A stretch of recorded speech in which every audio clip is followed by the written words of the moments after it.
शादी का रजिस्ट्रेशन हो या तलाक का प्रोसेस, अब सभी के लिए कानून एक जैसे होंगे। जी हाँ, यूसीसी यानी यूनिफॉर्म सिविल कोड अब उत्तराखंड में लागू हो चुका है। नमस्कार, मेरा नाम विश्वजीत कुमार है और आप देखना शुरू कर चुके हैं द कंक्लूसिव इंडियन।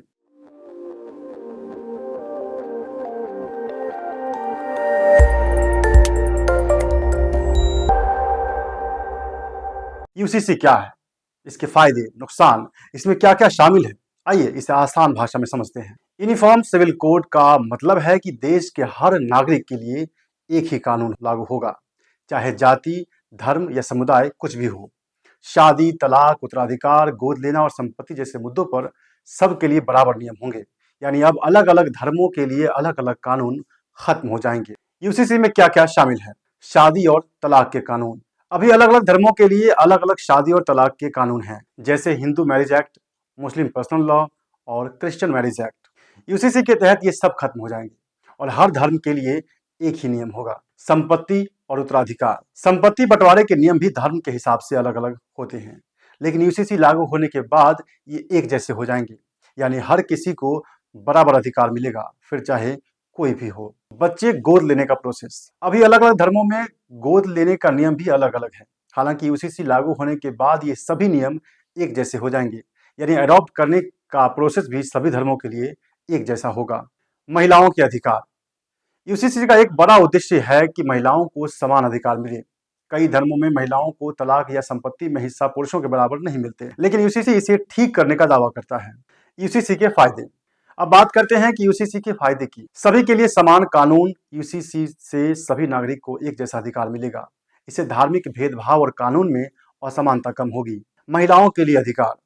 माना जाता है कि कई धार्मिक कानूनों में महिलाओं को पुरुषों के बराबर अधिकार नहीं मिलते, लेकिन यूसीसी लागू होने के बाद सभी धर्मों में महिलाओं को इस भेदभाव से नहीं गुजरना होगा। देश की एकता। इससे फायदा देश की एकता में भी होगा। पूरे देश में एक कानून होगा, चाहे कोई भी इंसान किसी भी धर्म का हो, सभी को बराबर अधिकार मिलेंगे और इससे देश में यूनिटी बढ़ेगी।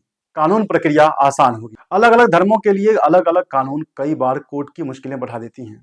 वहीं यूसीसी के लागू होने के बाद कोर्ट का काम भी आसान हो जाएगा। क्या है यूसीसी के नुकसान? चलिए अब जानते हैं कि यूसीसी से नुकसान क्या होंगे।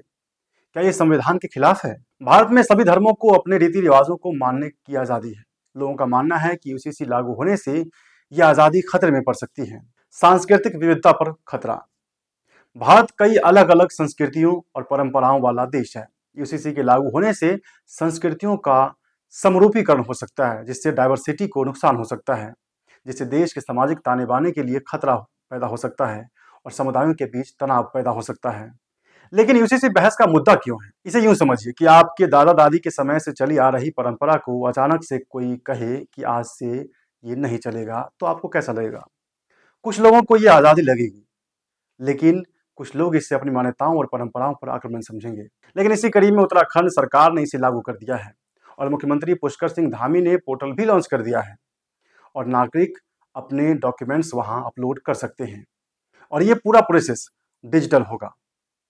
खैर, आप यूसीसी के बारे में क्या सोचते हैं, हमें जरूर बताएं और देखते रहें दी कंक्लूसिव इंडियन।